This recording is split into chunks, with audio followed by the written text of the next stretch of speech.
Big welcome to everyone. Appreciate your attendance. My name is Lad Surwat, the Africa Regional Specialist with ACLED, and I'll be moderating the discussion today. We wanted to organize this session to introduce this series of reports, and specifically this first paper on JNIM. We're joined today by two authors on this report, Henny Saibia and Dr. Eleanor Beaver. Henny is an Associate Analysis Coordinator for West Africa with ACLED, and also the Director of the Research Consultancy Ministry, as well as the co-author of the Islamic State in Africa. Eleanor is a Senior Analyst in the West Africa Observatory at GI-TOC.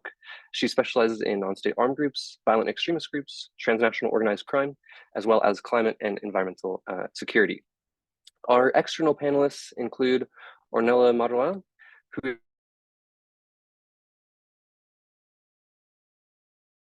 is an independent researcher in the Sahel and West Africa. We're also joined by Dr. Ibrahim Yahya Ibrahim, a senior Sahel analyst with the International Crisis Group. So a warm welcome and thank you so much to both Henny and Noah, as well as our external panelists. So to give a little bit of an introduction to this series, it came about through some conversations in Benin between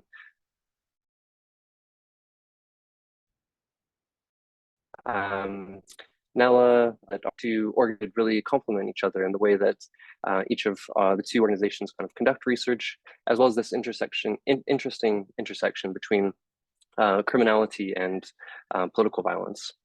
So this report marks the first installment in that series, examining specifically the central role of illicit economies within the broader spectrum of armed group governance.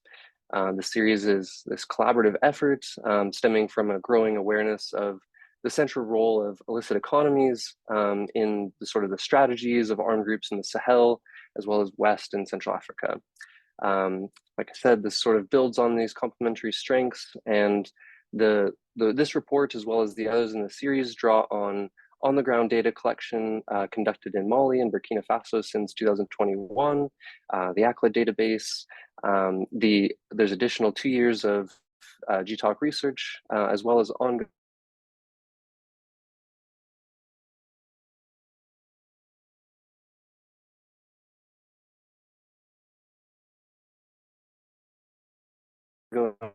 discussions with armed members, community members, networks involved in trafficking, those with specific knowledge of illicit economies, alongside a wide range of stakeholders from international and local organizations, other associations, as well as victims of violence from armed groups and organized crime.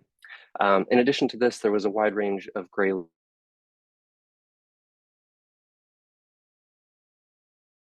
literature, deal of fed into court, and I think today also permits some interesting feedback from our external panelists. So a big thank you to our organizers, supporters who have helped put this on with ACLED and GI-TOC, namely the German Foreign Ministry and our panelists. So the outline of the discussion today will start with Henny and Nella first opening the discussion by sharing an overview of the report, each speaking for 15 minutes. Our external experts, Ornella and Ibrahim, will then have the floor for a total of 15 minutes before we wrap up. So with all of that said, I want to get us started and hand over to Henny to begin. Thank you so much. Yeah, so thank you everyone for joining us today, and all of those who have contributed to this report.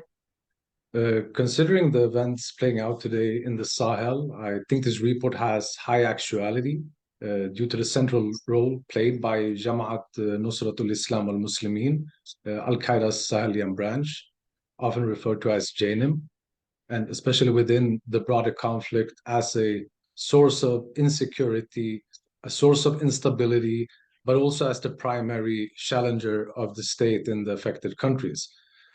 Several questions come to mind when researching the group, but also when observing the broader discourse within the research community, the media, and social media. And some of those are, how did JNIM become the most predominant actor in the Sahelian conflict landscape?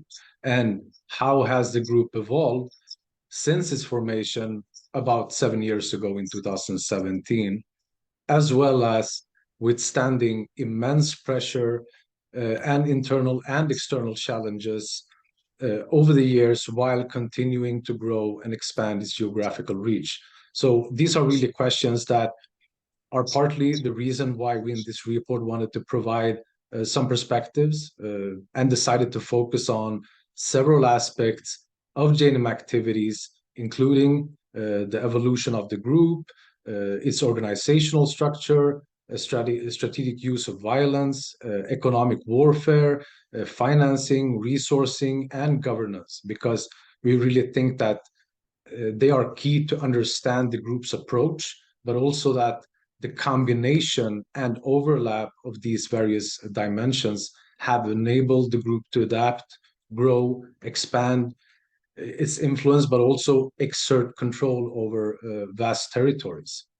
Of course, several of these states where JNIM operates are considered weak and fragile, but at the same time, this doesn't really negate the fact that a range of international, regional, and local forces have assembled and with limited success confronted the jihadi insurgency, which primarily is driven by JNIM. So when examining JNIM, it's crucial to recognize, first of all, its historical roots, which dates back about 3 decades, when tracing the movements of Algerian militants in the Sahel and the Sahara Band, beginning in the mid-90s, but also the earlier Tuareg rebellions after Mali's independence. So initially, groups like the armed Islamic group GIA and the Salafist group for the Preaching and Combat, GSPC, they focused on building networks and liaising with Al-Qaeda at the time present in Sudan. But by the early 2000s, these activities evolved into the kidnapping of foreigners. And when Algerian militants fostered ties with local leaders and communities in northern Mali, this really developed into a kidnapping economy. And I think this underscores a central element to this report, which is the engagement with illicit economies. And by 2005, the focus shifted to military operations, culminating in the attack in Lemreiti in Mauritania, due to Mauritania's increased involvement in the so-called war on terror.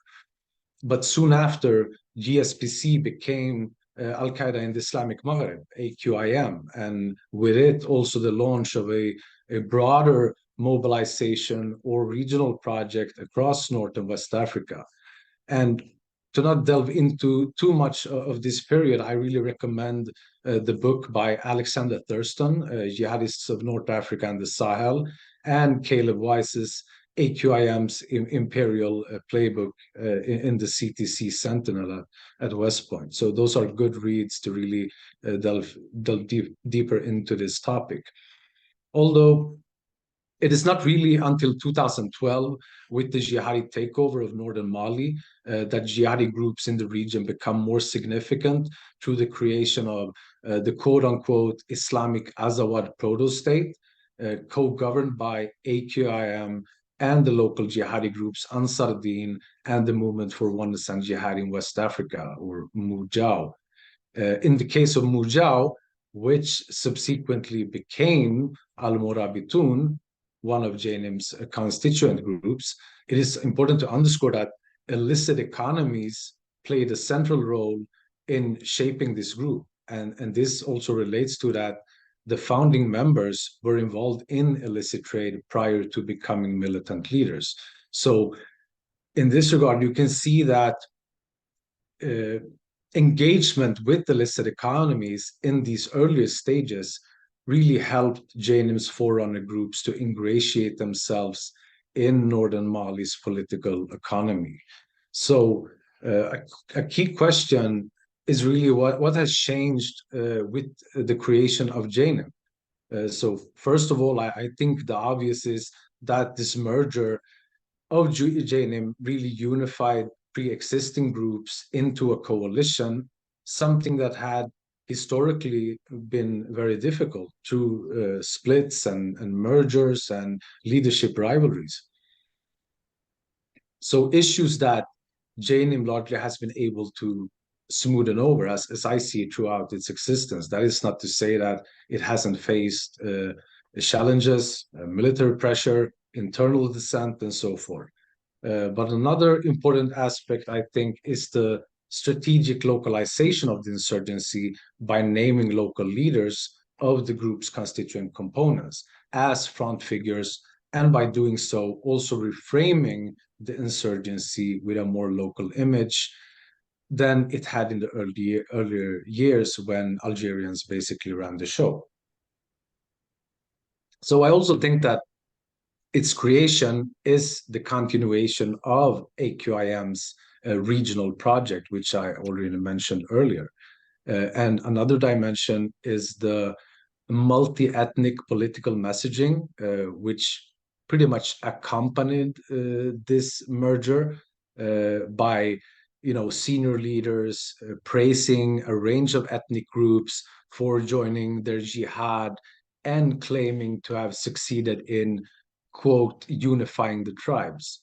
Uh, Honestly, I don't think that JNIM has been able to unify the tribes in the sense that they seek to convey, but rather have successfully unified the pre-existing militant factions and created this sort of big tent alliance intended to appeal to a broader range of local ethnic and community groups, and consequently promoting this image of inclusivity.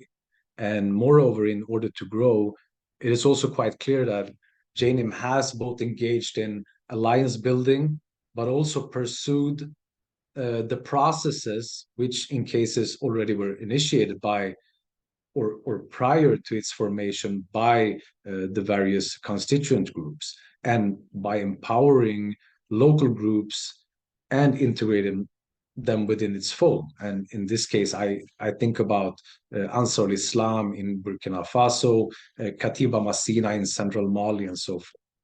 And we can move on to the next slide, understanding JNIM's advance in the Sahel.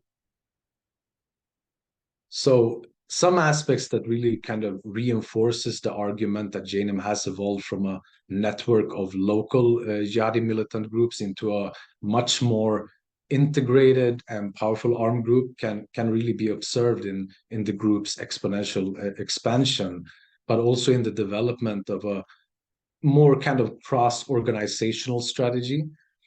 So today, when observing JNIM's expansion, it should really be noted that the group currently engages in violent activities in 5 countries, and that is Burkina Faso, Mali, and Niger, but also in Benin and Togo. But when you look at the overall presence and the more kind of low-key activities, it is spread across 12 countries. So this might appear as a staggering number, and it's not to kind of overplay their reach or influence or anything, but it is there, even though in the greater picture it is not necessarily significant in all these places where it is present. But it is really through the traces of this expansion that we can see a more distinct, I would say, strategic blueprint taking shape, especially when you look at the different phases when the group infiltrates, contests, and consolidates ground through a combination of guerrilla warfare, strategic use of violence, economic warfare, and also psychological operations, which target the local population through preaching, but oftentimes with a very kind of subtle, but at the same time coercive discourse. And once the group has consolidated control or exerts at least a significant degree of influence, it seeks to enact this governance agenda to control the population, influence its behavior, but also to impose its insurgent social order. And at the same time, I think that JNIM had varied success in establishing governance, and in some areas, it remains challenged by state forces, militias, self-defense groups, and also rival jihadists. in this case, I'm thinking about the Islamic State Sahel province. And in these cases, or in these specific areas, JNIM really exercises a greater degree of violence and repression against civilians. And it is also worth noting that in some instances, the group tends to kind of oscillate between governance and repression, because the change on the situation on the ground can change very rapidly, especially as a result of military operations, to give an example. But in some cases, it also kind of favors, the co-optation of local authorities, or in the case of Kidal, where JNIM and the Coordination of Azawad Movement, SEMA, have coexisted, and according to some, even co-governed that area, which also provides a quite good example that rather, or instead of engaging in more violence and to kind of assert its influence or cause destabilization. So that's another kind of approach that they take in other areas to kind of make the situation conducive to its operations. And we can move on to the next slide. So one of the key points in our report relates to the conceptualization of JNIM as an armed group. So certainly perceptions, they vary, although we tend to kind of disagree with these descriptions, describing JNIM as some form of bands of bandit gangs, a sort of franchise resembling a business network or a coalition of disparate armed groups, because it really ignores the importance of the level of military organization, but also the functioning, the unifying ideology, and the religious and political dimensions of the group's struggle. And this also comes down to the fact that the evolution of the group since its formation is quite neglected in the broader discourse. And this means that these descriptions that I just mentioned, they really don't capture the nature of the group. And it's also an extremely weak description for what has become the predominant actor in the Sahelian conflict landscape. And as you can see on the donuts chart, and I think this data point pretty much speaks for itself, is that JNIM's engagements in the region amount to nearly half of the total activities of all key armed actors combined in these countries where the group operates. And another aspect is that it also employs a much more diverse set of violent methods compared to all the other armed actors. I just want to highlight a specific aspect, and that is really the engagement in remote violence. This includes the use of IEDs, landmines, mortar and rocket fire, and in comparison to its rival Islamic State Sahel province, JNIM engages in more than 95% of such events. And another aspect is that it has sustained this multi-front war against a significant number of adversaries since its formation. And in addition to the violent activities, it also employs a set of non-violent activities, including governance, resource extraction through cattle theft, extortion, and the collection of zakat or Islamic alms or taxes that really represent an important dimension of the group's toolbox. And in this regard, JNIM outdoes IS Sahel threefold in terms of such activities.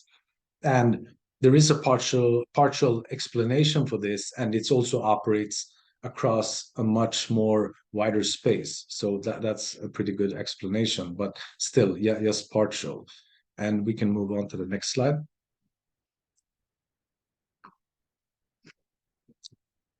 So to really build on our argument that JNIM has evolved since its formation, I think there are several important aspects to highlight.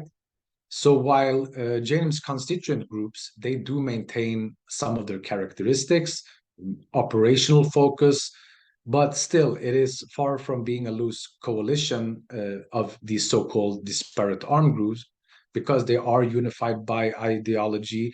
And JNIM has also cultivated a very robust brand and identity that fighters across its area of operations strongly associate with. And this is something that has been very pronounced in our key informant interviews, through reviews of a really vast database covering the full period since or throughout JNIM's existence. And this was also something that more recently was publicly articulated by a senior JNIM commander. So combined, this really confirmed the conclusions of our own research into this JNIM's gradual structural reforms, which really entailed the suspension of old names, structures, the implementation of a new reformed organizational structure, which like we refer to it as the Mantica or region system in our report, where we detail it in a much more kind of detailed way. And within this system, there are several elements that are really important to highlight, and that is like JNIM has they do strike a balance between central control and local autonomy. And at the same time, the cohesion and control is often reinforced by something that is extremely overlooked in the broader discourse around the group, but I would say, and that is really the internal supervision and cross-cutting chains of command, which is facilitated by the deployment of senior military and religious cadres to different local groups and regions beyond these commanders' original areas of operations. And these senior commanders, they also bring with them the functional specialization through facilitating the transfer of tradecraft, media and propaganda expertise, military training, ID making, religious instruction, etc., etc. But another aspect is the enhanced coordination and deepened cooperation between various subgroups that really is manifested in a high level of fluidity between certain groups, which is part of JNIM, but also through the coordinated attacks and military campaigns. And in this regard, we have mentioned the concept of Nusura, which basically means help or support.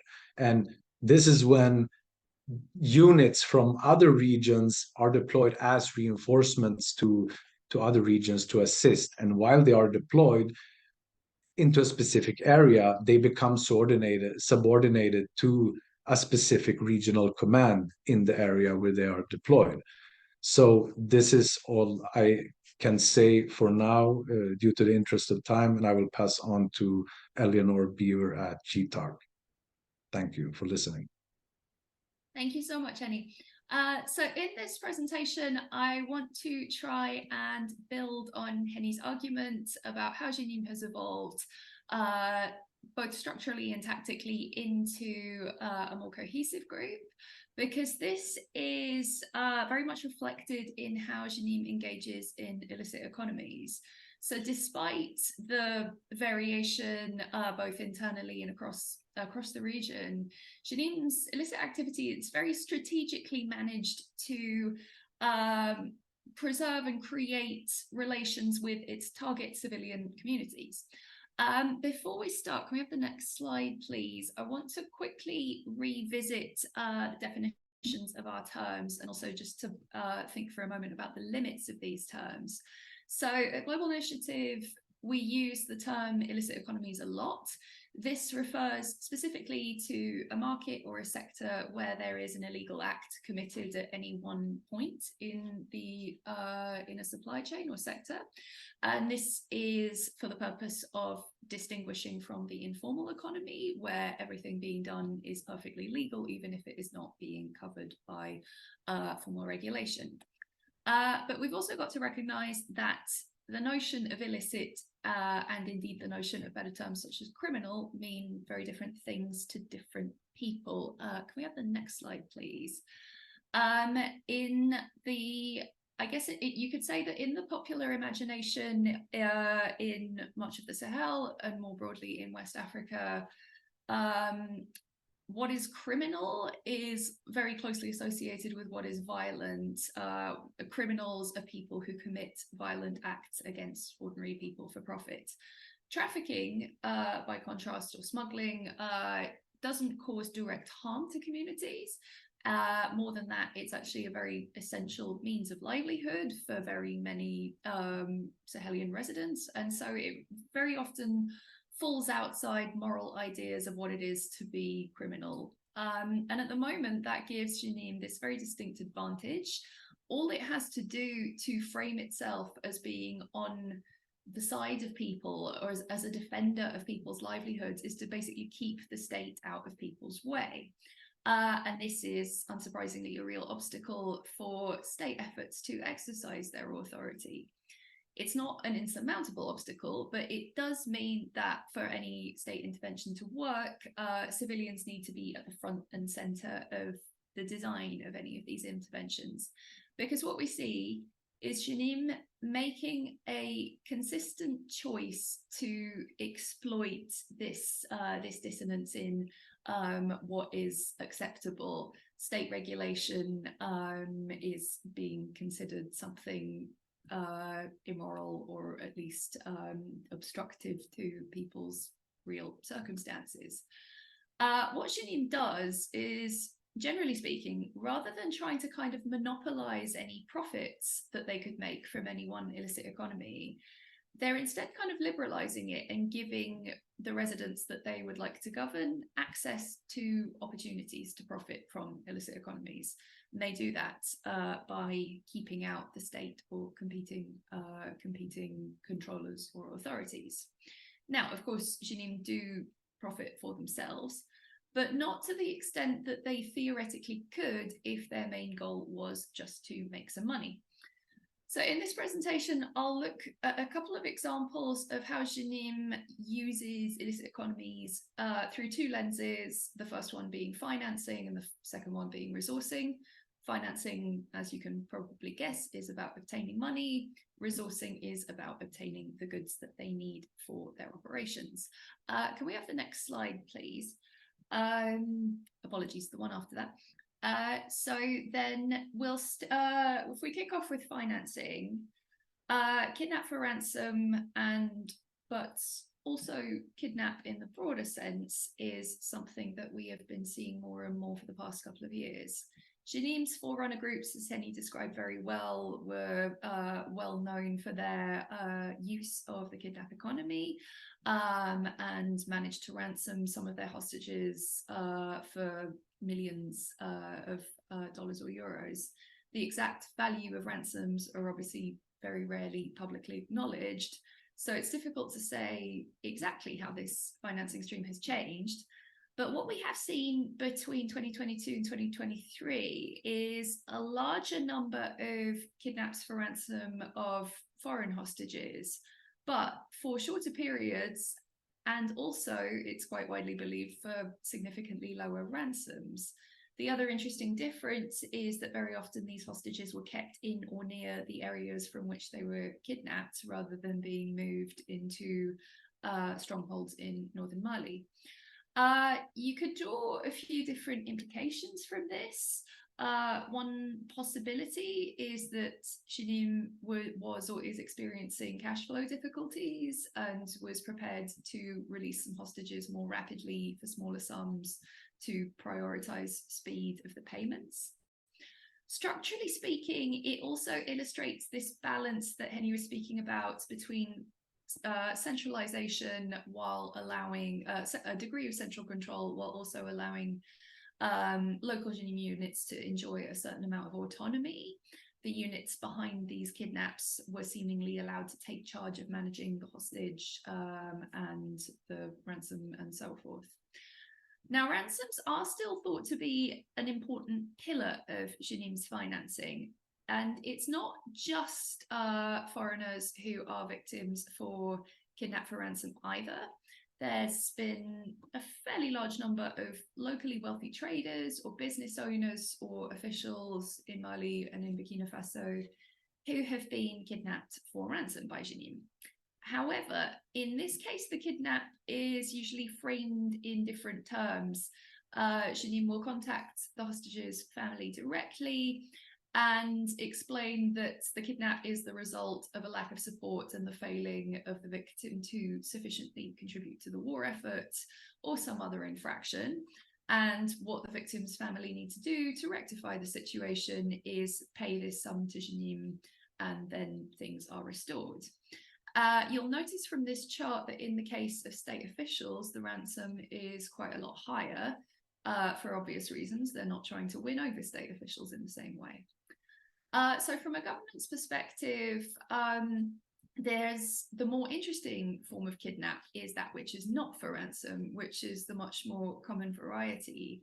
And in this case, victims are taken, they're brought to a JNIM hideout for a period of time. They will be interrogated either to extract intelligence from them, to establish whether or not they're guilty of some kind of conspiracy against JNIM, or just to intimidate them.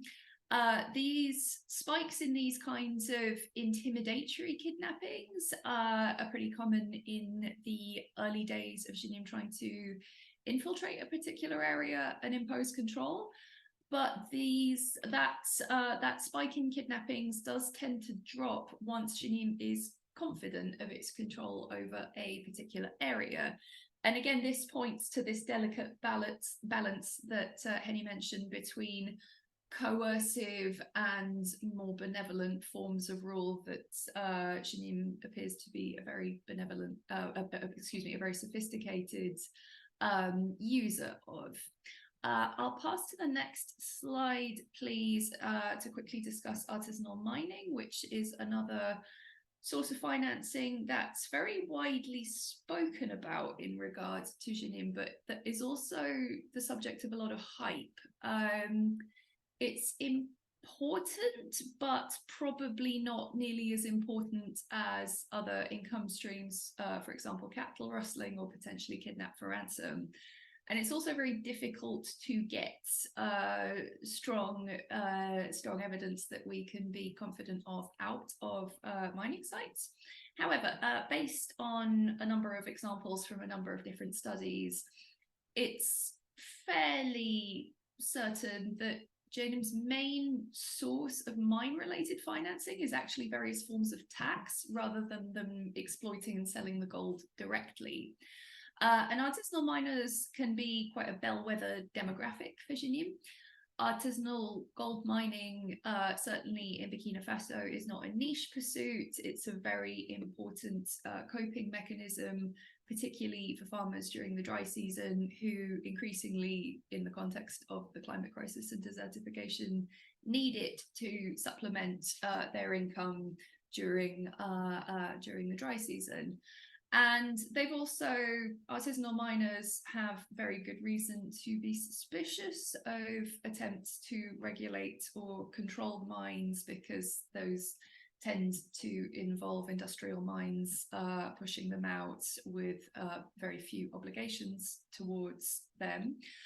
And this meant that it's been very easy for JNIM to persuade miners that it could offer them a better deal. All that JNIM needs to do in this case is push out the present occupiers of the mine. Once it has done that, then again, they kind of liberalize access to the site. And in exchange for a fee, they might also provide security, and they will demand a portion of miners' revenues as a tax. But the main role and the main service they offer is essentially keeping access to that mine site open. Now, given that artisanal miners are quite used to paying fees to whoever manages site, JNIM's fees are considered quite reasonable by comparison. And these are some nice quotes explaining their point of view. So sorry, that was a quick tour of two examples of financing, and I'm conscious of time, so I'm very quickly going to pass over to resourcing. But what I hope that we've shown with these examples is that JNIM is not trying to monopolize and profit from any one sector, and moreover, this I would say, governance-oriented management of illicit economies and opportunities for profit are seen very consistently around very large swathes of territory, which again points to this fairly strong internal culture. Can we pass to the next slide, please? We might skip through this section for the importance of time, so I can come back to talking about truck jacking if anyone's interested. Sorry, can we just go back one slide? I'll very quickly do this. Just to finish, it's worth thinking about civilian populations and illicit economies as a resource, not just a social resource, but also for providing the goods that JNIM needs to operate. This is especially evident in border regions. It's something that we've looked at quite a lot, especially in the WRI-Pendjari complex, which runs across the borders of Niger, Burkina Faso, and Benin. As a protected area, civilians are excluded from accessing these natural resources. In practice, the park has been a very, very long existing smuggling route, people using the piece to smuggle small quantities of fuel, cigarettes, drugs, and quite mundane consumer goods going through that park because they're so much cheaper to buy in the coastal states. So this means that when JNIM did move into the complex, they found a very willing audience for their services because people had been pushed to the margins of the park, didn't have a huge amount of land to work with, and they associated state authority with trying to clamp down on smuggling, which is an extremely important way of life in that area. I'm going to stop here because I'm conscious of time, but happy to pick up on any of those points later. Thank you. Fantastic. Thank you, Eleanor. And also, thank you, Henny. I think it's really interesting to kind of see the way both examining political violence as well as some of the engagement in illicit economies complements the central arguments on sort of the cohesiveness of the organization in various places. While there is that sort of local adaptation, there's sort of a centrality to the organization that I think is a fresh take that many times in reading other literature on JNIM, it talks much more about the sort of individual units of the organization. So I'm curious to hear what our external panelists have to say about that. So without further ado, I'll pass it over to Ornella. Ornella and Ibrahim, you'll have a total of 15 minutes before we wrap up. So first, I'll pass it over to Ornella to begin, and then you can just begin from there, Ibrahim, whenever you're ready. Okay, thank you. So first of all, I would like to really thank and commend the work that GI-TOC and ACLED experts have put into this report. And I agree with what Lad just said. You know, I think this report, there's two things we tend to lack in the general field of conflict studies in the region. One is to provide an in-depth kind of monograph into a particular conflict actor, providing documented and nuanced insight into the structuring and the bigger picture of how things work. And the second one is to provide us with some real ammunition for a political economy analysis of what's going on. So much has been said already about what the report covers, and I'm sure the authors would have liked to have more time to go even deeper. But I'd like to just focus my comments on two main things. One is the notion of governance and how JNIM can, to some extent, be considered akin to a proto-state in this environment. And the second one is perhaps looking forward into the possible futures going from here. So from the report, it appears that JNIM utilizes organized crime and illicit economies in particular in a manner that aligns with the classical state building theory, you know, war making and state making as organized crime. The extent to which this applies, of course, varies over time, and it will be important to see how this adapts to new geographies as the group continues expanding. But overall, some of the characteristics that really struck me while reading the report are the following. First, there's this notion of control of territory, the ability to modulate the shape and the intensity that this control has taken in various parts of the Sahel and at various moments of JNIM's formation. Proto-states aim to control and govern specific geographic areas, but JNIM has been particularly sophisticated in putting up various strategies with various actors. And I think the explanations we just got about how, you know, a combination of coercive or more convincing approaches have been used is a clear one. About the notion of controlling territory, I was also quite struck in the report by the emphasis on the fact that the territories under JNIM control have tended to be discontinued and fragmented, and yet form a bigger part, from parts of a bigger common entity. As they take over rural areas, groups like JNIM tend to also take over some of the violent illicit activities that go on in these spaces and have already existed, such as those Nella mentioned, like, you know, organized livestock thefts, illegal trafficking of basic products, illicit road blocking operations. So in a way, the group adapts and inserts itself into existing rural illicit economies. But beyond this, and perhaps more importantly, it also takes up the grievances of rural communities and societies, such issues as land management and land disputes. And I think one of the key elements when looking at the governance structure that's put up in the group's relationship to communities, is really this capacity to offer intermediation, arbitration,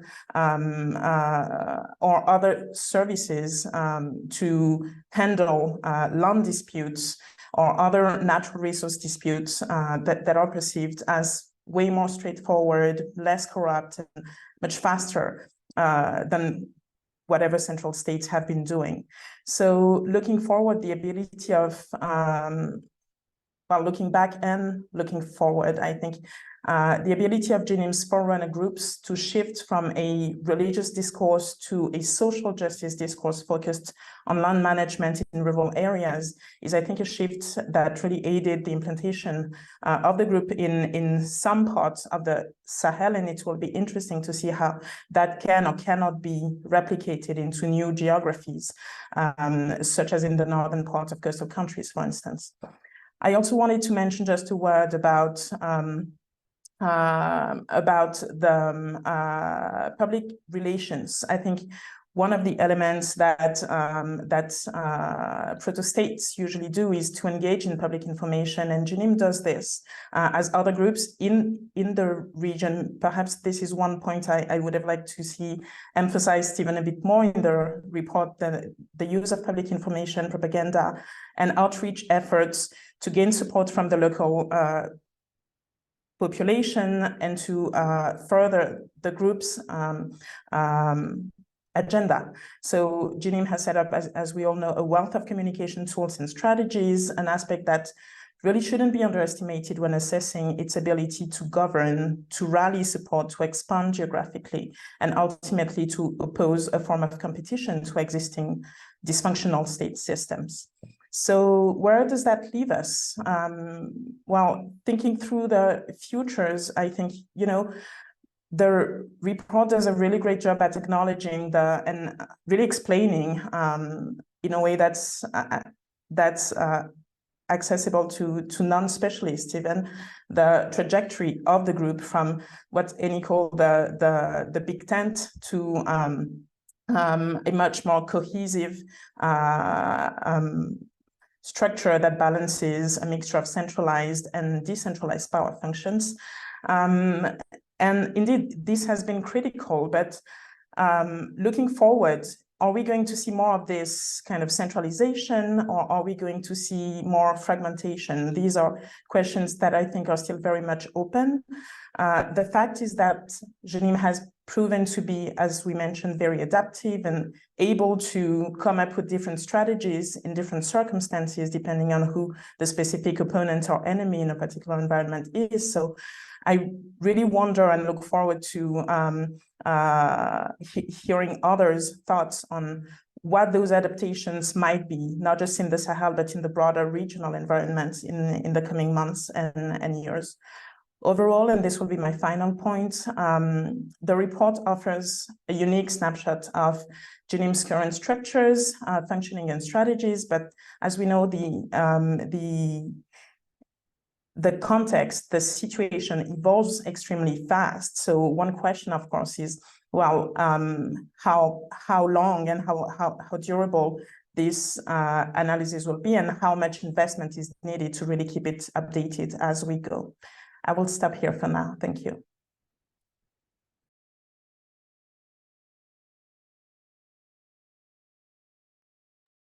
Over to you, and Ibrahim. We can just pass right to Ibrahim.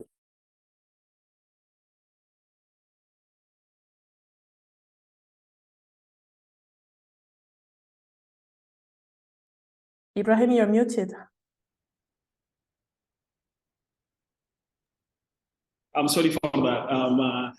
So I was saying that when I was invited to review this paper, I had a mixed feeling. First, I thought that I had a high expectation, given that I know the author of the report is one of the few that sit on a lot of data, granular data, every single event. I don't think there are many of us who sit on that much data on what is occurring in the region.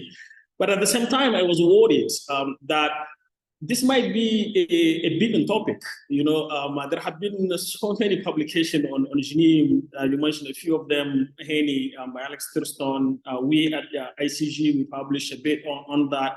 There are many others. But then after I read it, I was really very fascinated by what I found. I found a report that was very well documented.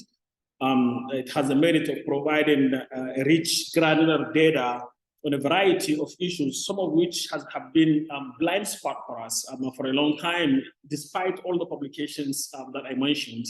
So I would mention quickly a few that I found interesting given the time. I have so many things to say about this report, but I'll remain very short and cite a few of them. The first one I think that I liked the most is the organizational structure. I really think that was quite a bit of blind spot for us. I published the report on JNIM, ICG report, and at that time I was very interested in knowing, you know, the details about how this group is organized from top to down and how do they operate, etc. But it was very difficult to reach to that level of data. So I was really, and I congratulate the team for going past through all the difficulties, you know, to crack the system and get us this much of data.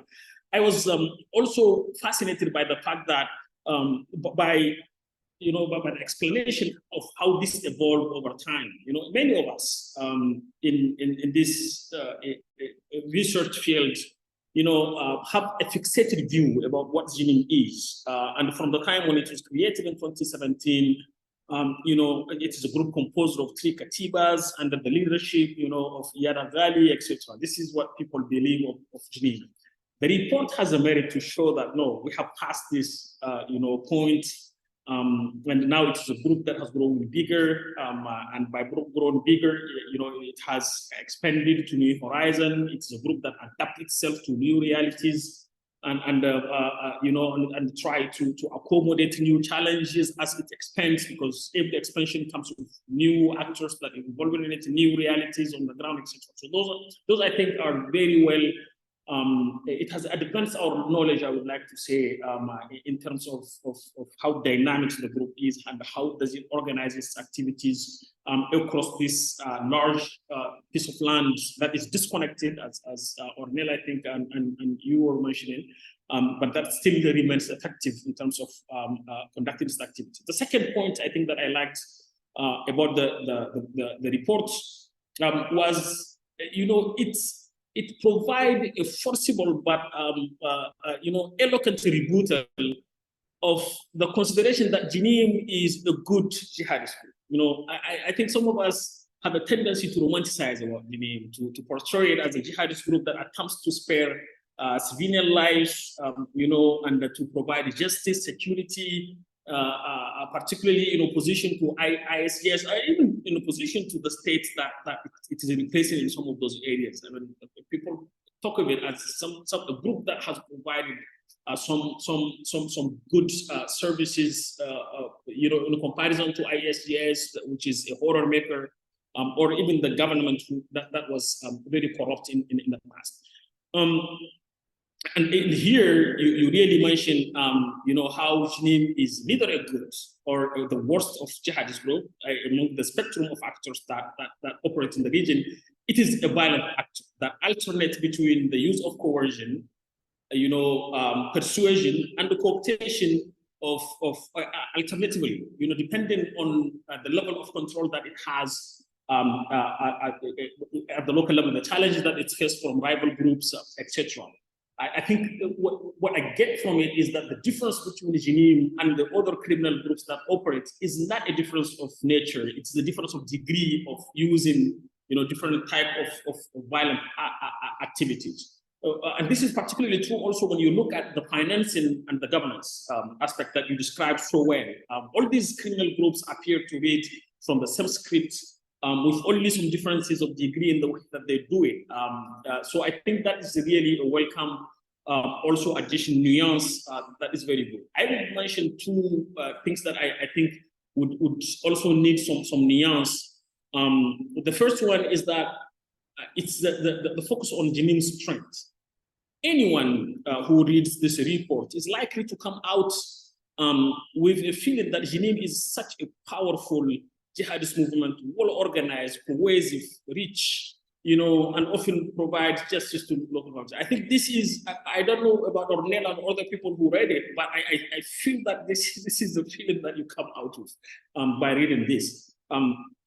But at the same time, it is also my feeling that this can gain from some nuances. JNIM is a group, a jihadist group that went through ups and downs. there are times when the group has been really powerful. There are times when it has been weakened. I think 2020, 2021, after the raids by the Barkhane, particularly in northern Mali, within the leadership, it has lost a lot of key leaders. I think the leadership is aging. Recently, it has suffered a lot of setbacks in Menaka when it was challenged by ASGS, etc. I thought that it appears also that there are lines of fracture within the organization. We hear a lot of, some of it very public, tension between Iyad and the Talha Libya, etc. So you have between Hamza al-Shankiti and the leadership in terms of how to govern northern areas of the countries of the Gulf of Guinea. So I thought that all those nuance, the idea that this is such a powerful group. I think we can nuance that a little bit. The second thing that and here I have actually a question that I wanted to ask you. A lot of people think that the power of JNIM sits on Iyad and its cohesion sits on the leadership that Iyad provides to the group. Then what happened? And the Iyad is Asian, right? And a lot of people look at it and say that without Iyad, what would be, the future? I know Ornella was asking a question about the future of JNIM. Without Iyad, what would it be? What do you think would be the future of this group? The second thing that I thought can be enhanced in the paper is the voice of the local populations. We hear a lot about JNIM's effort to promote local populations, to combine them, to get legitimacy, etc. But we hear very little about how do the local populations react to those efforts by JNIM to do that. They accept it, who reject it, how do people interact and behave vis-a-vis JNIM? And one, you may know, Haley, you may expect that from the dialogue, for example. I mean, you know that JNIM is a group that has excelled in engaging in dialogue with local communities to try to find, some modus vivendi between them and on how to operate. We can even call that sharing power between them and the local communities. And so I think that is missing the kind of interaction that we see both from the JNIM side, but also from the local communities to try to counter, mitigate, soften some of the JNIM's attempt to impose things upon them. I thought that the paper could gain from a few mention of that. I know that you have the data. Third thing, and I will stop by there, it is the current situation. I mean, how do you, Ornella asked that question, I wouldn't expand on that, but it is a rapidly evolving situation. We're faced with a new conflict in the region, something that looks very much similar to what we experimented in 2012. Do you think that this is a repeat of the 2012 scenario? And what does it mean for JNIM and its continuation in the region? It is an organization that has gone past the north.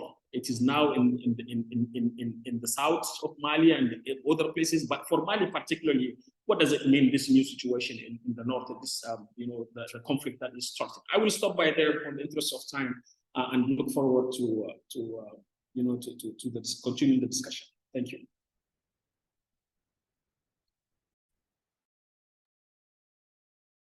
Thank you so much, Ibrahim. And yeah, thank you to you both, Ibrahim and Ornella. It's really interesting to hear your feedback on the report, especially from experts like yourselves that have done so much work on JNIM, on the region more broadly.